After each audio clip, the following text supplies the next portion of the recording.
What's going on, guys? Welcome back to the channel. Today we're going to be going over my updated Orcust K9 deck profile. I know I haven't posted in a while. I was pretty sick and the rest of my family was too. We all had influenza A, and it was pretty rough on all of us. So I really haven't had a lot of time to upload or even just create content in the first place. So we're going to get back into the swing of things, and with that, we're just going to start with an updated deck profile. So we'll go ahead and just get straight on into it. But before we do, make sure to hit the like and subscribe button, as well as put on the notification bell so that way you get updated every single time I upload a video by YouTube. As well, leave a comment down below what you guys are looking forward to in the next upcoming format. I'll be posting a hand trap guide pretty soon for the upcoming format with the new set coming out, and for the Cool Tune, Incraft, and the Hecka Hands decks. So we'll just go ahead and get on into it, guys. Okay, so we're going to start with the main deck here. We'll start with our Orcust cards, of course. We have Quad Girsu here. Girsu obviously being the better one because you can go into the Link 1, but Scrap Recycler technically does the same thing, just dumps any of the other Orcust names. But this card is not a good normal summon. If you can reserve this card for not being a normal summon, that's probably the best route for you, just because if this gets negated by Imperm, Veiler, Ash, anything like that, it's not a good time. There's no other way to extend past it. You literally have to have Jokul plus another level 5, and on top of that, then you're just doing K9 combo, because now you can't have the bridge anymore because there's no way to bring this card back or anything like that. So yeah, this card's just not as powerful as Girsu, but it technically is still a starter, and it does a similar thing to Girsu. So usually if I have like K9 cards and then just Scrap as my normal summon, I usually try to play with K9 cards first and then normal summon the Scrap Recycler. Of course, we're playing the quad copies of Harpor. So obviously Harpor is a very good extender for the deck as well. I really like this deck because the only true really like normal summons of the deck are these four guys. Technically, the Harp is normal summonable, but it really is just a really good extender too. If we have another Orcust name in hand, then this card can just be pitched off the Link 1, and then it never even mattered if our opponent interacted with us or not. So that's a really good extender for the deck, as well as Foolish Burial. This just gets us anything we want to. So this card's amazing, but as a starter, we're just dumping Harp, is why I kind of put it in this category here. For the other starters / extenders, triple Jokul. Finally got an ulti that I pulled. Triple Elements and triple Case, as well as the one copy of Noroi that we're just going to continue to play that one copy of. I think this card is too powerful to cut from the main deck in terms of the looking at the hand effect, because now you have knowledge. Like if your opponent scoops because you're turn 1 board is like too powerful for them, usually they're doing it right. They're waiting until they draw their next card, right? So Noroi is kind of in that position where it's like, if you scoop, if you wait until you draw a card, I'm going to know what's in your hand, right? Or you can decide to scoop as soon as I try to look at your hand game 1, which that's just like an auto win button. It's just like, that's just taking a game for literally no reason other than my opponent thinks that they can't play through my board, and I'm about to look at their hands. So this card's just really good as a one-of in the main deck. But we have 9 copies of Jokul, and in this specific deck, just like the Crystron deck, we want 9 copies of Jokul because this is our way of extending through anything. Every single one of these Orcust cards, including Symbol Skeleton, are all level 5s, and we play a level 5 bridge. So we want to play as many copies as Jokul as possible. It's the heart and soul of the deck. Case obviously is super versatile. We can search any of our cards. As well, for whatever reason, the Onomat Rizal deck is becoming more popular, and I just played one the other day, and this card just like solos their end board. It's absolutely insane. If you didn't know what this card does, first off, it has a hidden effect in the search effect, where if you have 3 Aqua Pyros of that type in your graveyard, you get an additional non-target pop, at the resolution of your search. So that's really cool. That doesn't really come up too much, but against the Rysel deck, your opponent's going to control a pyro light, right? Detonator's a pyro light. So they're going to control exactly what you need for this card to have the take effect in it. So this card is incredible. You just take their detonator. It's probably got like 3 or 4 materials underneath it. And then they might have some back row or some other cards in there. They usually have like cross up or something like that. So then as soon as they try to interact with you at all, right? Detonator does what it does. So it's on your field now. As soon as they try to interact with you, you just start popping stuff on their field. And there's no losing the game after that. This card is incredible against that matchup. So yeah, all very, very versatile cards. This card's even really, really good because it adds from the grave too. So it gives you follow-up. If you have 1 or 2 in your hand, or you draw into it or something like that, you just add back Lantern, go through your level 5s again, or just put up some big bodies to OTK. All of these cards are just incredible. So 18 cards that just do everything for the entire deck. And then we'll go through our level 5 pseudo bricks, essentially. They're not really bricks. They're really just engine requirements more than anything, but they don't do anything on their own is the problem. But paired with Jokul, they're full combo, and they even provide extension somewhat as well. So these cards are incredible.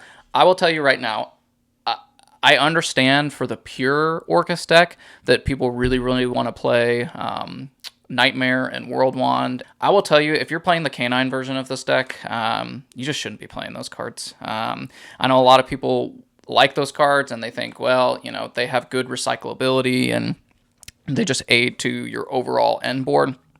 They don't do anything for your end board. The best argument for it, essentially, is like if you were to use the Galatae Link 1 to summon out the crown from your hand on your opponent's turn. You do that with the World Wand.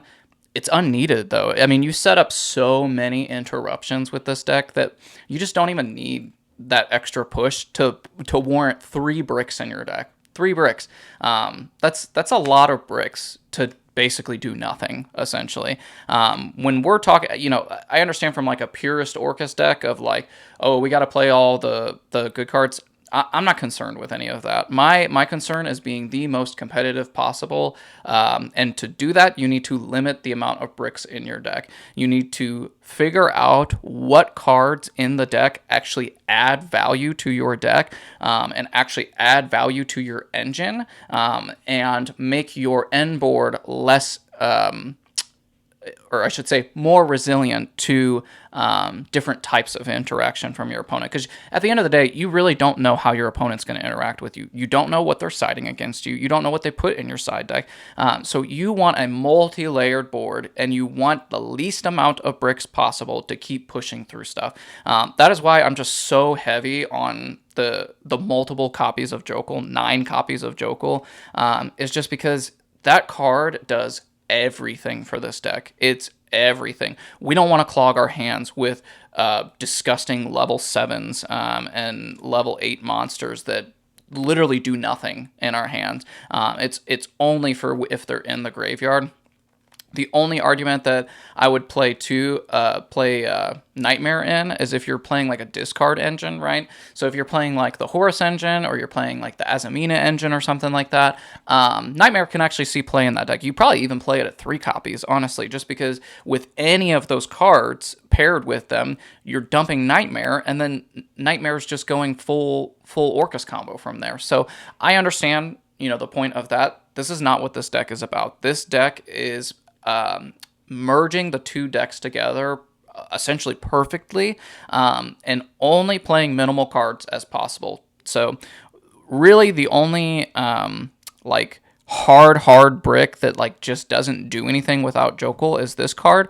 But the fact that this card turns every single one of our Orcust names into a level 5 is what adds so much value for this card.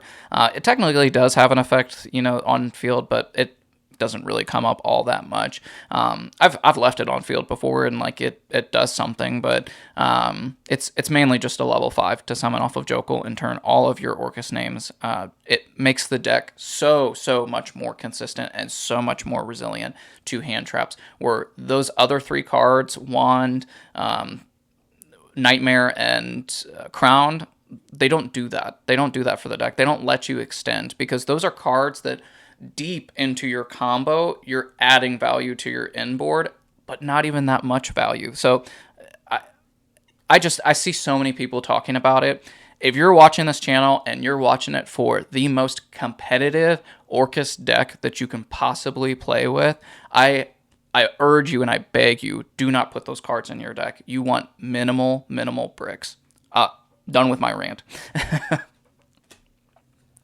And then for our true bricks of the deck, so we're still playing the Forced Release. You have to play this card because if you get Fuad, you want the K9 cards to be able to play. This just adds so much to your end board too. So many layers to your end board. Once we get the new Ripper as well, that card is insane for this deck. Absolutely insane. I'll do another video over why specifically that card is more incredible in this deck than any other K9 deck. But yes, it is going to be a very good card for this deck. These two are kind of like bricks, but like not terrible bricks, right? This card just like you almost never want to see in your hand, even if it adds value to going second or something like that. You just want to search it off of Lantern. But these cards, you can actually pitch off of the Link 1, and they find value because you can banish them from the graveyard to summon back the Link 1, and then add it back off of the Link 4 that way. So those cards are just kind of pseudo bricks more than anything, to be honest. They find impact, they find value, you know, they do something for the deck. And then this is where the deck is going to go a little bit different than the way that I have been doing things. So we're playing triple Azuna, triple Droll, triple Ash, triple Fua, triple Imperm, and triple Droplet. I'm never cutting Droplet from the deck. This card is absolutely insane. I've never regretted having it in my hand at all. I saw that Yassine got second at one of the YCSs. Congrats to him. That's awesome. He cut Droplet from the main deck, though. I just don't agree with it, man. I get his logic of like wanting just more hand traps because he just feels like it's impossible to play without hand traps. But this card is just incredible, and especially if you're playing all 9 Mulch Armies somewhere in your deck. I can't tell you. I've never had Droplet in my hand and ever regretted it. It's such a good card. The games where Droplet that I like still lose, those games, which are very rare, by the way. If I have Droplet in my hand, most of the time I'm winning. But in the games where I have Droplet and rarely lose with it, I was never winning that game anyway. Their hand was just like too strong. They set up such a giant board that even with multiple hand traps, they probably just would have played through it anyway. That's the way that the decks are right now. You got to find the absolute best place to hand trap at, and you have to probably have 2 hand traps realistically. So I do really like this card. It's just come up for me multiple times. What is different is we're playing 15 hand traps now. That does bump the deck up to 43. I was pretty heavy about, especially like telling all of my teammates, keeping your deck slim at 40, and like we just want as much consistency as possible. This, that. This ratio has been working good for me because there's so many starters in this deck. There's 18 starters and then 18 non-engine, so even spread of those two. So I'm realistically, like actually in practice and in theory, I'm drawing multiple non-engine and multiple engine pieces, and I'm minimizing, actually, just with those extra 3 cards, I'm minimizing the amount of bricks that I'm drawing now as well. So those 7 cards that are kind of suboptimal to draw, I'm not drawing them as often, and I'm, being able to have a very diverse hand going into multiple different matches. This card's okay. I kind of don't really know how I feel about it right now. It is still a trap, so it's nice that it doesn't trigger like a Zuna or something like that. But yeah, this card's just kind of weird sometimes. It doesn't do a lot into Yummy unless their hand's really bad.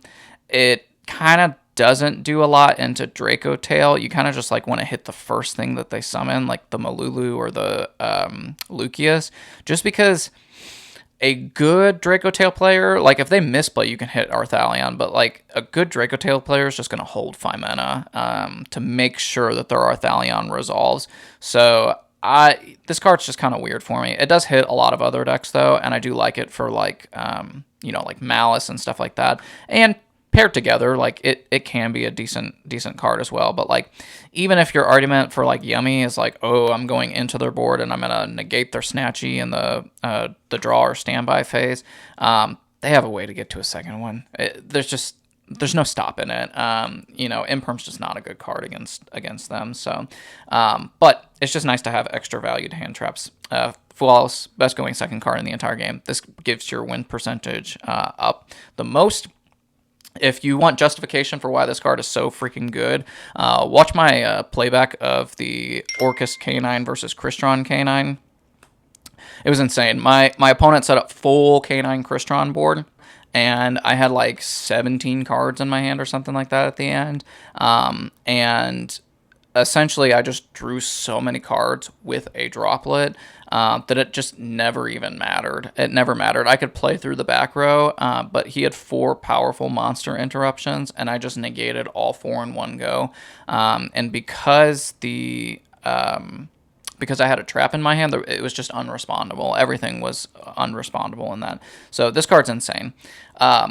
These cards are the main ones I want to talk about. I was undervaluing Droll in this deck pretty vastly, to be quite honest, and I was overvaluing Bell. I'm still playing Bell. I still think it's a good card, but it's not as high impact into other matchups besides Draco Tail as I would have hoped that it was. So I learned a lot from playing 4 different box tournaments over Thanksgiving weekend. I went 12-4, unfortunately. One of them I was undefeated in, and then 2 of them I was X1, and then the very first one that I played in I was X2.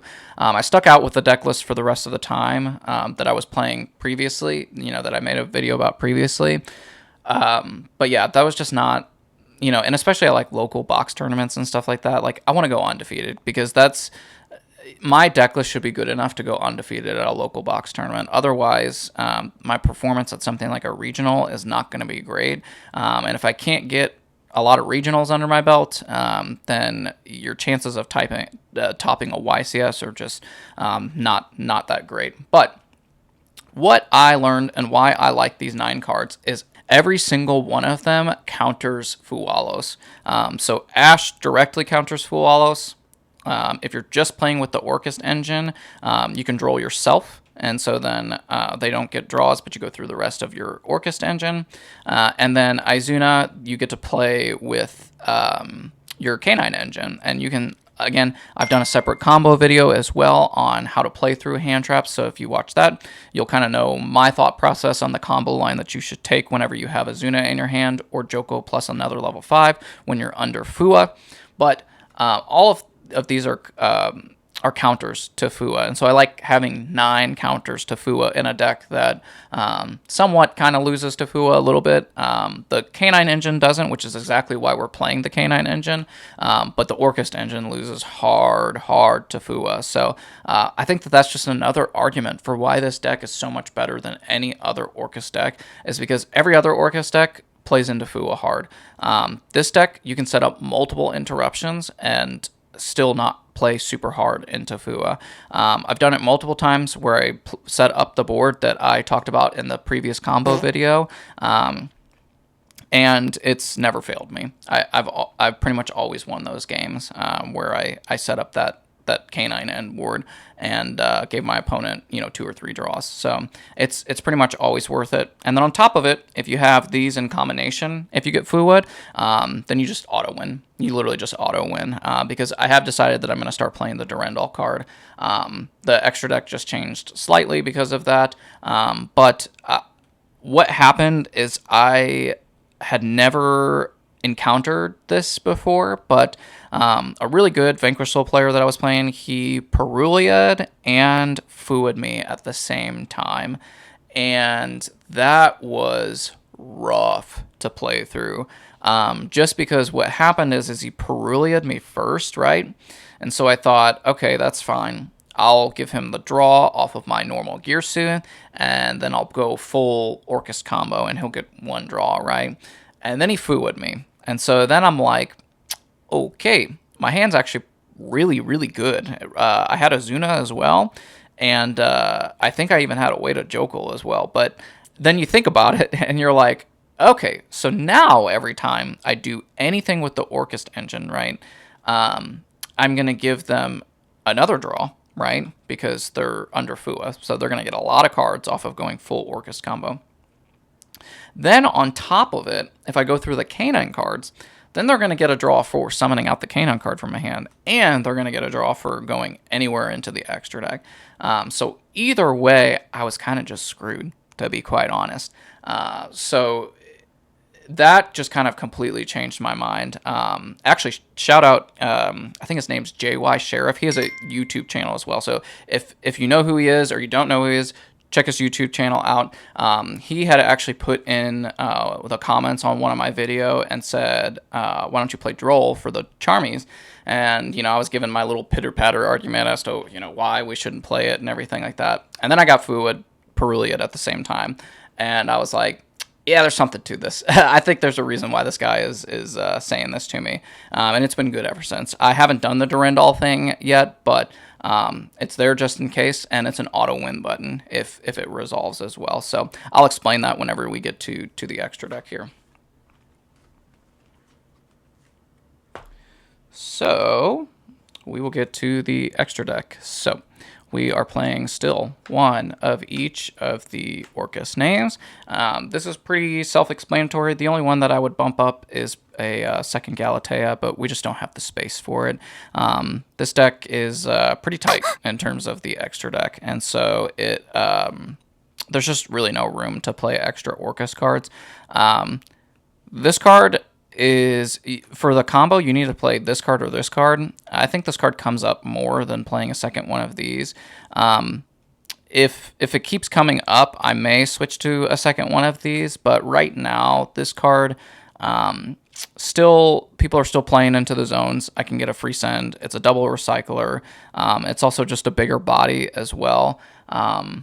Yeah, I think that this card is probably just better than playing a second one. It really doesn't come up all that much.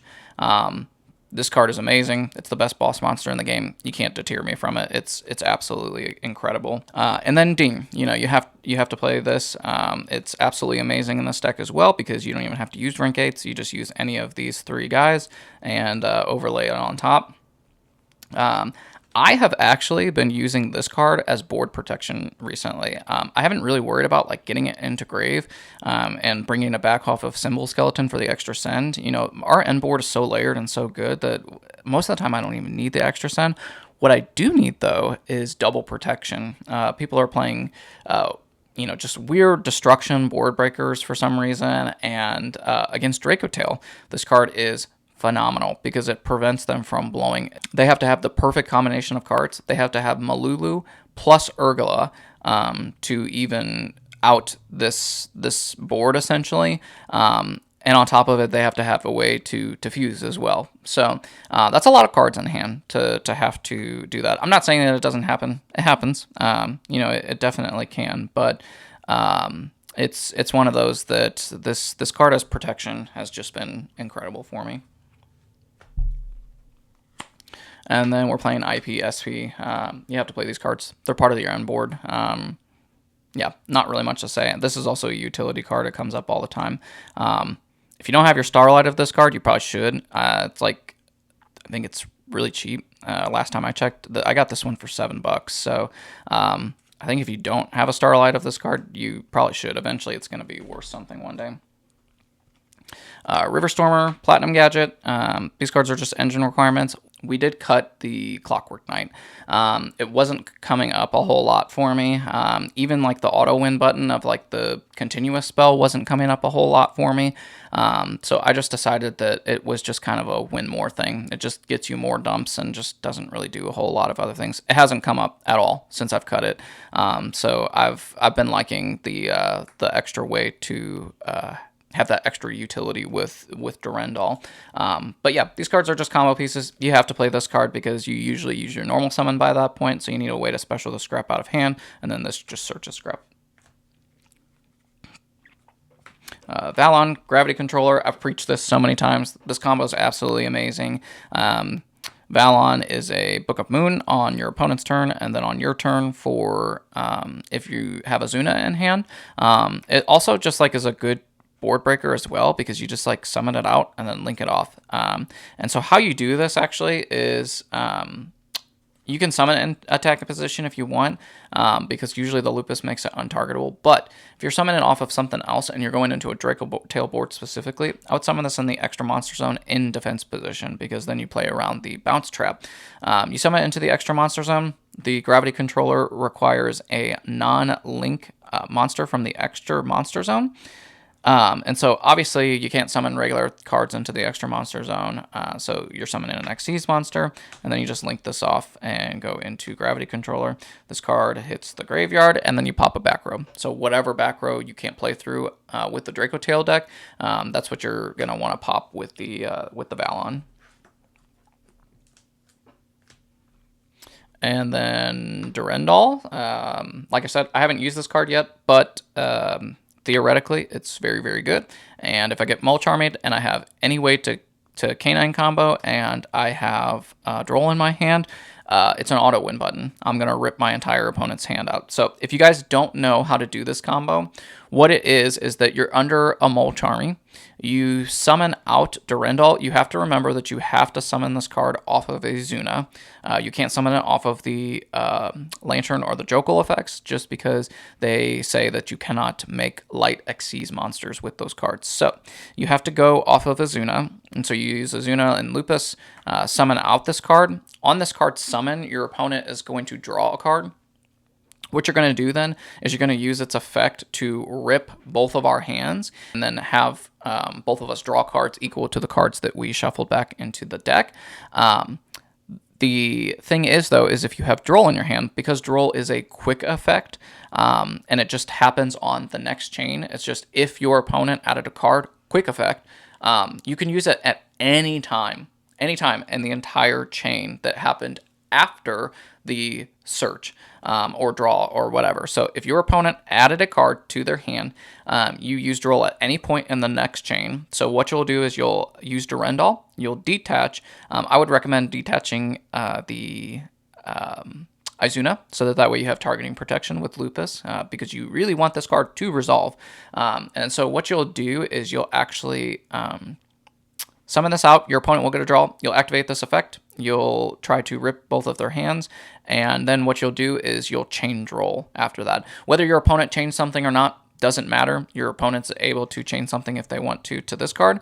And then you just chain Droll after that, or chain Droll after the Durendal. So then resolving the chain backwards, Droll will resolve. Neither player will now be able to add any cards to their hand, including drawing. And what will happen is Durendal has already activated. It was able to have activated because Droll at the point of activation was not active. And so what it'll do is it'll try to resolve as much as possible. And resolving much as possible would be both players shuffling all the cards into their hand, and then Droll is already active, so neither player will then draw.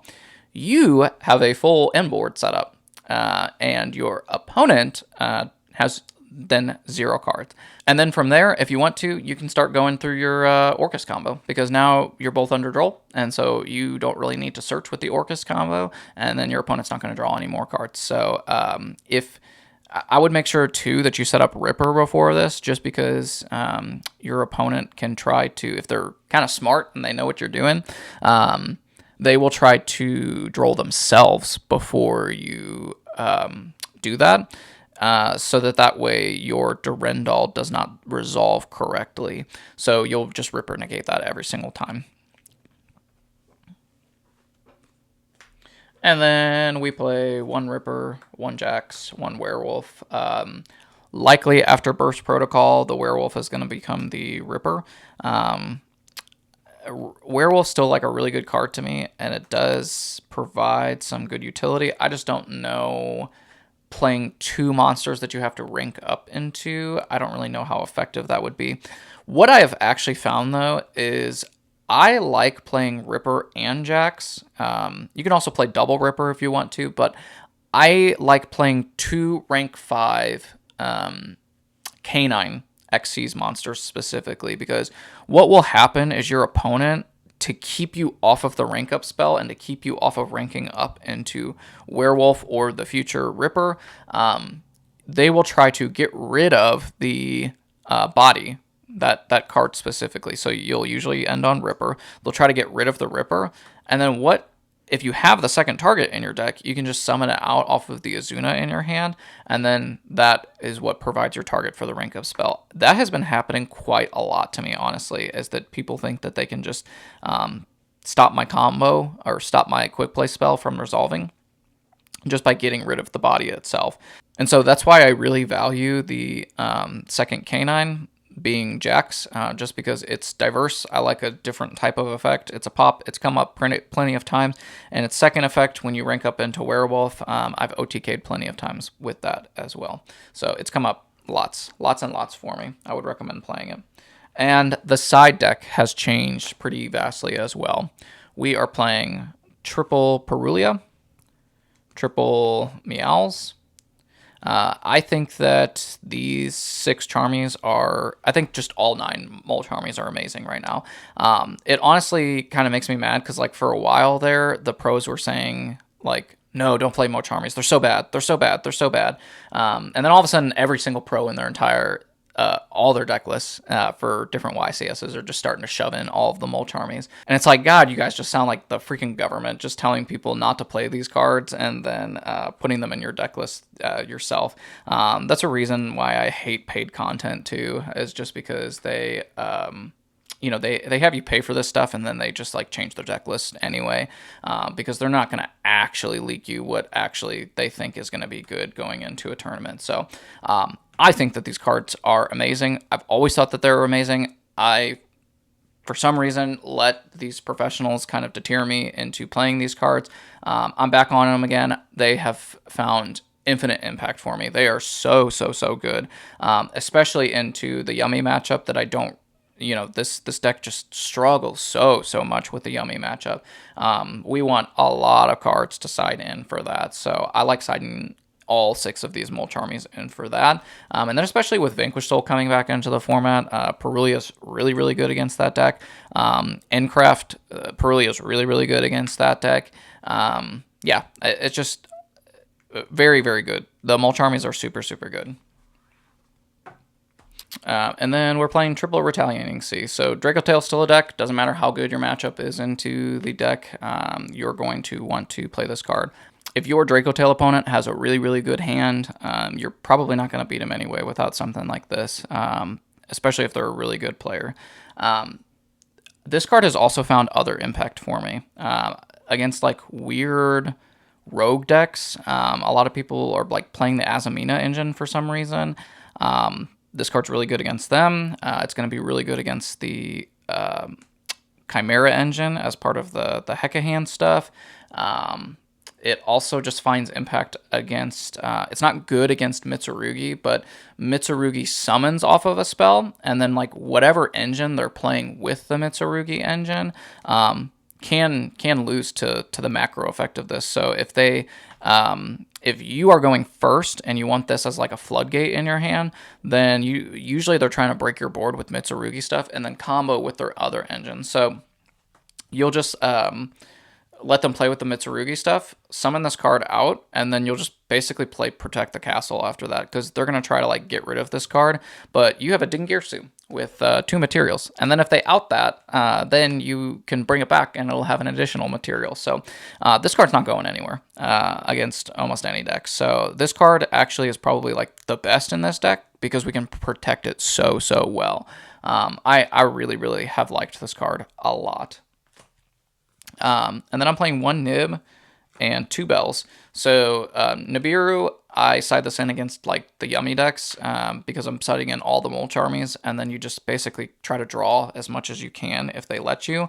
If they don't let you draw, then great. You can try to break their board with just Engine, or you can try to break their board with cards like Droplet or something like that. But if they give you draws, like the likelihood of drawing into like more hand traps is pretty good. Also, I just like, for some reason, when I play one Nib in my decks, I just have this like weird luck factor where Nib always finds me whenever I need it. So I just like playing one Nib, to be quite honest. So I'm gonna keep that in the deck, and then 2 Bells. My theory for this is that they haven't been good almost most of the time against anything except for Dracotail. They're really, really good against Dracotail, but they haven't found impact into, you know, really anything else. And so I played Callby as like a third target for my Mulch armies to side them out, my Full Wallaces. And so against Dracotail, you'll side in all 3 Retaliating Seas, and then you'll side in the 2 Bells and then a Callby for going second. This card hitting Fimena is just like insane. So yeah, as long as you can kind of play through the spell negate that they have. So yeah, I liked these cards a lot, and then I'll keep Callby up because I am playing now 2 Norois in the side deck. So I changed this just because I want more consistency. I want more level 5s in my deck, more consistency. This is still a good normal summon. Yeah, I know that it just has the deck at more normal summons, but when you're going first, you want to play. You want to have level 5s to extend with Jokul. You want level 5s to pitch off of the Link 1 if you have Lantern in the hand or Away to Lantern. There's so many ways to integrate this engine into the deck. I'm telling you guys right now, if you don't think that this is the best K9 deck, and if you don't think that this is the best Orcust variant of the deck, you haven't played this deck enough. You haven't learned all of the minute interactions, and you haven't seen the variances of the different hands that you can make with this. I'm not discrediting that there's other good, really good K9 decks. I'm not discrediting that pure Orcust is the most represented and that it has the most success because it has the most representation. I'm telling you, if people experimented with this deck, if really, really good players played with this deck, I'm telling you, this deck would see way more popularity than it is. In my opinion, it really is better than Crystron. So if you think the Crystron or Vanquish Soul is a tier 1 deck, this deck is just incredible. It really is incredible if you're really good with it. So yeah, I'm starting to play double Noroi in the side deck. So I really like this going first package here. And so that is it for the deck profile, guys. I really do appreciate you watching and sticking around through my little hiatus here. Like I said, if you don't mind just hitting the like and subscribe button, that really does a lot for me. And what would really do a lot for me is if you guys shared the video with your friends. You know, I was talking with some guys up at St. Louis this past time when I went, and a lot of them had like already seen the YouTube channel because you know, other people had like shared the videos with them and stuff. So I think people are finding a lot of good info about the Orcust K9 deck. I still think it's vastly underexplored. A lot of people just aren't playing with this deck. So just keep sharing it with your friends. Let's keep pumping this deck up. This deck is incredible. It is probably one of the best decks of the format. It's just so underexplored that like nobody sees the synergies of the deck, which is why I love putting the gameplay in of me playing with this deck, because it kind of shows off how synergistic this deck is and how powerful it really can be. So share this video with your friends, like, comment, subscribe. I really appreciate you guys for watching. I'll see you next time. Thanks.